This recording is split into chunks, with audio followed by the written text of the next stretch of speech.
Bismillahirrahmanirrahim. Assalamualaikum warahmatullahi wabarakatuh. Selamat pagi, selamat siang, selamat sore, dan selamat malam kepada Anda yang telah mengklik video ini. Sebelumnya saya ucapkan terima kasih kepada Anda yang telah mengklik video ini. Yang terhormat kepada dosen pengampu mata kuliah Ekonomi Internasional yaitu Ibu Dwi Epti Hidayati, SEMM, serta teman-teman semua yang saya banggakan. Izin memperkenalkan diri, nama saya Muhammad Fauzi dari kelas MN 19A Universitas Buana Perjuangan Kerawang, mengambil program studi manajemen angkatan tahun 2019. Baik, pada kesempatan kali ini, kami dari kelompok 6 akan membahas materi tentang sistem ekonomi terbuka. Di sini saya posisinya sebagai moderator ya. Assalamualaikum warahmatullahi wabarakatuh. Perkenalkan, nama saya Salma Fuji Lestari. Saya dari MN 19A. Di sini saya akan menjelaskan tentang pengertian perekonomian terbuka. Perekonomian terbuka adalah perekonomian yang melibatkan diri dalam perdagangan internasional, ekspor dan impor barang dan jasa serta modal dengan negara-negara lain. Pada sistem ekonomi yang terbuka, terdapat kemungkinan dari produsen untuk melakukan kegiatan ekspor barang dan produk dagangan dengan tujuan pasar-pasar di negara lain, atau sebaliknya melakukan kegiatan impor atas bahan mentah dan bahan penolong serta mesin atau barang jadi dari luar negara. Dalam model terbuka ini, jasa perbankan dan lembaga keuangan dapat juga berasal dari luar negeri, dan kita dihadapkan pada sistem perekonomian yang semakin menyatu atau the borderless economy, yang disebut dengan the global economy. Sistem perekonomian terbuka secara umum, pada sistem perekonomian terbuka ini, produsen memiliki hak untuk melakukan kegiatan penjualan produk atau barang ke negara-negara lain atau ekspor, dan juga sebaliknya, yaitu melakukan kegiatan pembelian produk atau barang yang berasal dari luar negaranya atau impor. Kegiatan ini juga memicu sistem perekonomian yang semakin tanpa batas, yang ditunjukkan transaksi yang mendukung kegiatan ekspor dan impor tersebut. Inilah yang disebut dengan ekonomi global yang mewujudkan kegiatan perdagangan secara internasional. Mekanisme perekonomian terbuka disebut dengan kegiatan ekonomi 4 sektor karena kegiatan ini tidak hanya melibatkan pelaku-pelaku ekonomi di dalam negeri saja, tetapi luar masyarakat ekonomi di luar negeri pun ikut turut serta. Dalam diagram circular flow terdapat pasar yang mempengaruhi kegiatan ekonomi. Pasar-pasar tersebut meliputi pasar barang, pasar tenaga kerja, pasar uang, dan lembaga keuangan, serta pasar luar negeri. Dari diagram circular flow terdiri dari 4 komponen. Yang pertama ada rumah tangga. Hubungan dengan perusahaan, pada awalnya rumah tangga menjadi SDM yang dimilikinya kepada perusahaan. Dari interaksi antara rumah tangga dan perusahaan dipertemukan pada pasar tenaga kerja. Yang kedua, sektor pemerintah bertindak sebagai pembuat dan pengatur kebijakan komunitas dan bisnis. Hubungan dengan rumah tangga, pemerintah menerima pembayaran pajak rumah tangga untuk keperluan operasional, pengembangan, dan kebutuhan lain untuk mengembangkan negara. Hubungan dengan perusahaan, pemerintah mendapatkan pendapatan pajak dari pemerintah, dan pemerintah juga membeli produk dari perusahaan berdasarkan dari anggaran yang sudah ada.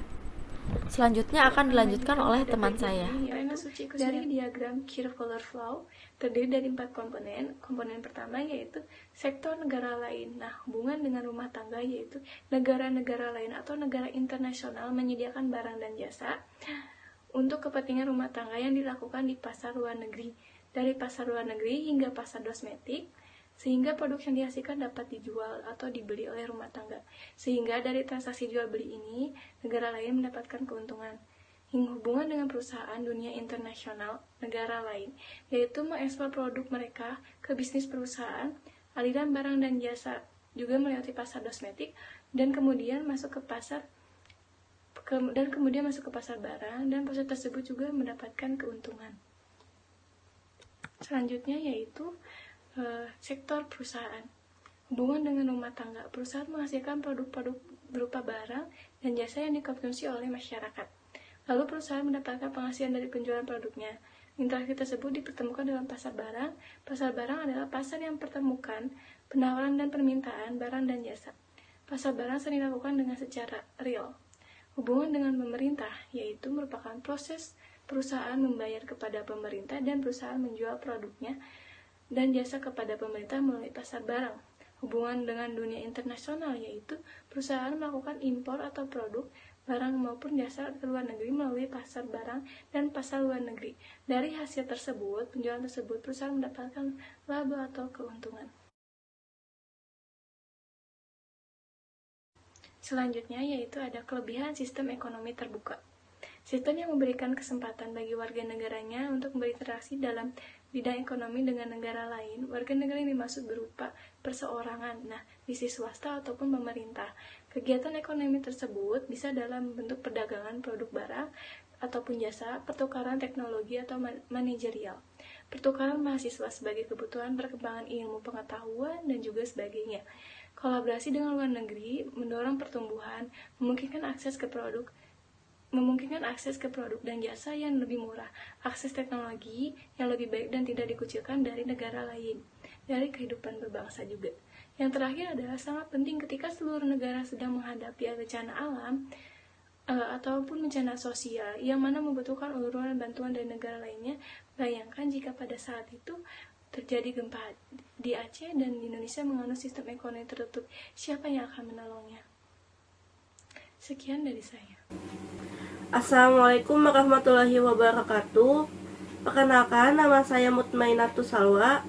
Saya akan menjelaskan keuntungan dari sistem ekonomi terbuka. Yang pertama yaitu memperluas pasar produk barang dan jasa perusahaan dalam negeri.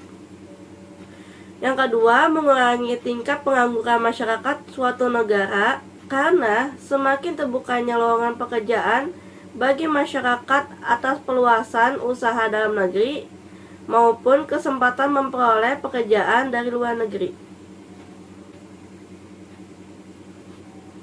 Ketiga, warga dari negara tertentu memiliki banyak pilihan atas barang dan jasa untuk aktivitas konsumsinya. Keempat, kegiatan impor barang atau jasa dari banyak negara kemungkinan keuntungan tersebut. Kelima, warga negara memiliki kesempatan untuk menyimpan uangnya sebagai tabungan ataupun investasi di luar negeri. Keenam, suatu negara memperoleh kesempatan untuk mendapatkan dana dari luar negeri yang berupa investasi ataupun pinjaman dari negara lain dan atau lembaga keuangan dunia seperti World Bank dan IMF. Ketujuh, dengan semakin bertambahnya relasi perdagangan akan menjalin banyak persahabatan dari berbagai negara. Dan yang terakhir kedelapan yaitu memperkuat ketahanan nasional perdagangan alutsista, alat utama sistem pertahanan, dan hubungan kerjasama yang baik akan memungkinkan bantuan untuk keperluan ketahanan nasional yang semakin kuat. Selanjutnya saya akan menjelaskan tentang penyebab terjadinya sistem perekonomian terbuka. Faktor yang menentukan ekspor impor dan ekspor neto diantaranya selera konsumen terhadap barang-barang produksi dalam negeri dan luar negeri, harga barang-barang di dalam dan luar negeri, kurs yang menentukan jumlah mata uang domestik yang dibutuhkan untuk membeli mata uang asing, pendapatan konsumen di dalam dan luar negeri, ongkos angkut barang antar negara, kebijakan pemerintah mengenai perdagangan internasional. Berikut adalah beberapa alasan yang memicu terjadinya perekonomian terbuka. Yang pertama yaitu perbedaan kondisi produk. Alasan perbedaan kondisi suatu produk ini yang lebih cenderung mengarahkan pada kualitas produk juga menjadi alasan terjadinya perdagangan internasional. Misalnya, ada salah satu negara mempunyai iklim tropis, tentunya memiliki kemampuan untuk memproduksi pisang, kopi, dengan kualitas yang lebih maksimal yang kemudian diperdagangkan di luar yang ditukar dengan berbagai macam barang dan jasa dari negara lain. Selanjutnya yang kedua yaitu menghemat biaya produksi. Hal ini juga menjadi alasan para produsen untuk melakukan perdagangan secara internasional. Dan sebenarnya inti dari alasan ini untuk menekan tingginya biaya produksi dengan cara menghasilkan produk dalam skala jumlah yang lebih besar. Bukankah tidak ada cara lain yang lebih hemat selain menjual produk yang berskala besar tersebut ke pasar global?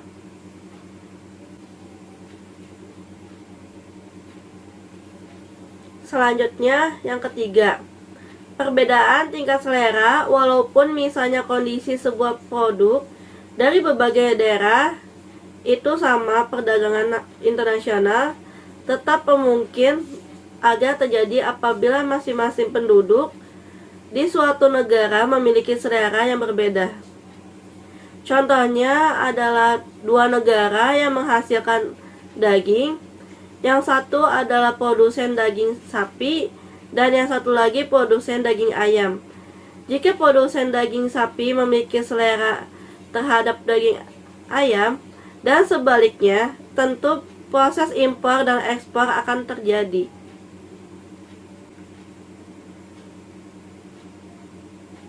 Selanjutnya yang terakhir yaitu adanya prinsip perbandingan keunggulan.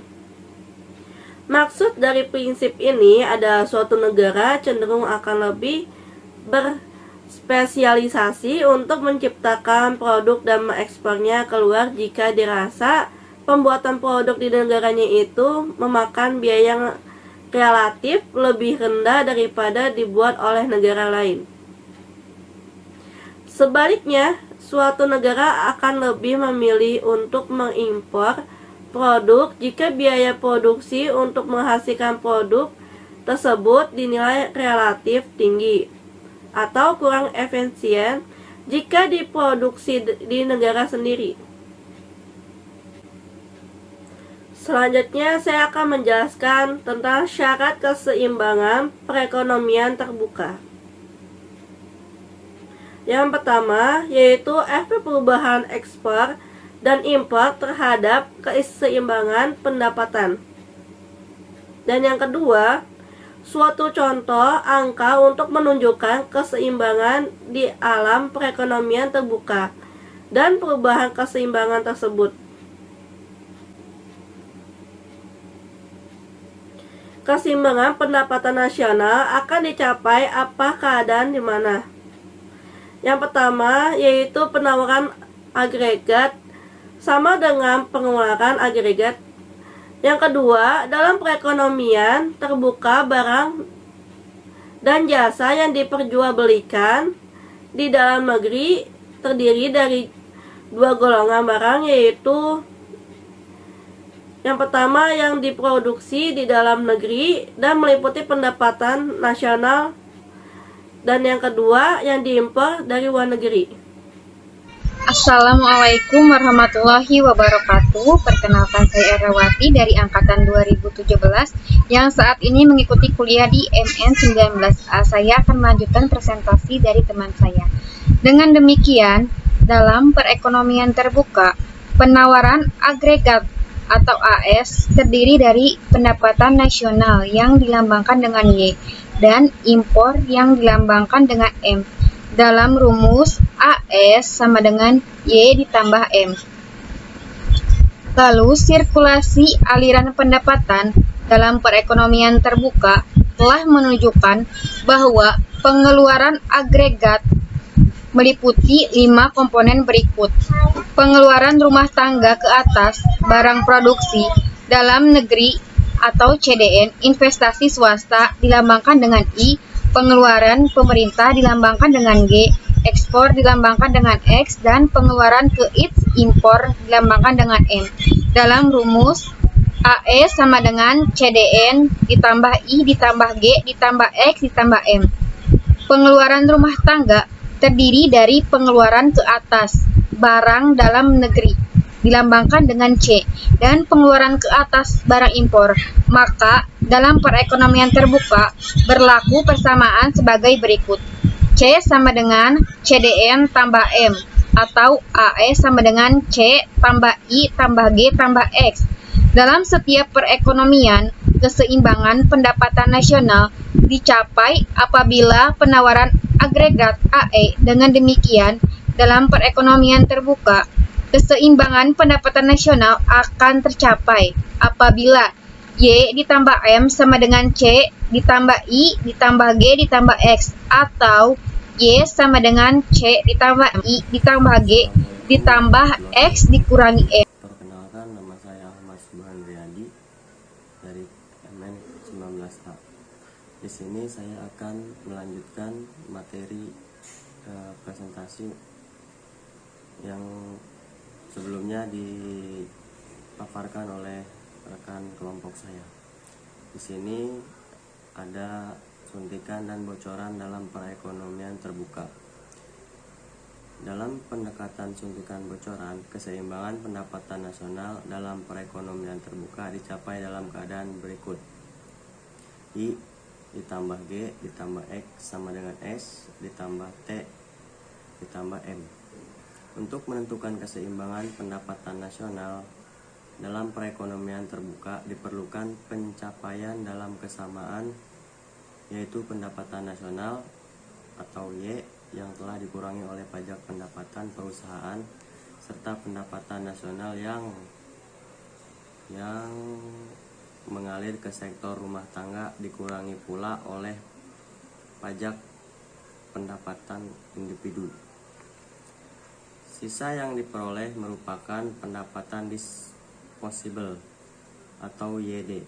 Maka dengan rumus YD sama dengan Y dikurang pajak perusahaan, pajak individu atau YD sama dengan Y dikurang T. Pendapatan disposable tersebut digunakan untuk tujuan-tujuan A. Untuk membeli barang buatan dalam negeri dan barang impor dengan rumus C dikurang C DN ditambah M. B. Untuk ditabung atau S. Maka dari pernyataan tersebut yaitu YD dikurang C ditambah S, oleh karena YD dikurang Y dikurang T, maka dalam ekonomi terbuka berlaku persamaan Y dikurang Y sama dengan C ditambah S, atau Y sama dengan C ditambah S ditambah T, di mana C adalah pengeluaran rumah tangga untuk membeli barang dalam negeri dan barang impor. Mengenai keseimbangan mengikut pendekatan penawaran agregat, pengeluaran agregat menunjukkan bahwa keseimbangan dicapai apabila Y sama dengan C ditambah I ditambah G ditambah dalam kurung X dikurang M. Dengan demikian, dalam perekonomian terbuka yang mencapai keseimbangan pendapatan nasional berlaku kesamaan C ditambah I ditambah G ditambah dalam kurung X dikurang M sama dengan C ditambah S ditambah T, atau I ditambah G ditambah X sama dengan S ditambah T ditambah M. Sekian dari saya. Selanjutnya saya serahkan ke rekan saya. Baik, di sini saya akan melanjutkan pembahasan dari teman saya yang tadi ya. Jadi di sini saya akan membahas tentang pengertian perdagangan internasional. Perdagangan internasional adalah perdagangan yang dilakukan oleh penduduk suatu negara dengan penduduk negara lain atas dasar kesepakatan bersama.